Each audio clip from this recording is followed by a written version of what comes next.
Just self pampering চলছে। এটা না সবার জন্য খুব দরকার। আসলে বেঁচে থাকার জন্য তো রসদ লাগবে, তাই না?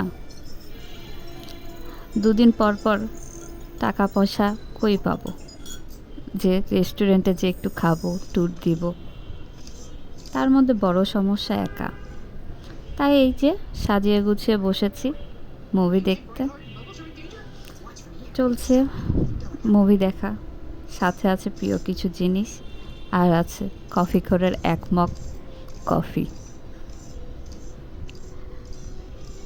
জানালার পাশে বসেছি, জানালাতে ভালো ফুরফুরে বাতাস আসছে আজ। ভালো, মনটা ভালোই লাগছে, খারাপ না। দিন তো যাচ্ছে ভালোই। মুভি দেখে হোক, লেজি টাইম কাটিয়ে হোক, চলেই তো যাচ্ছে দিন।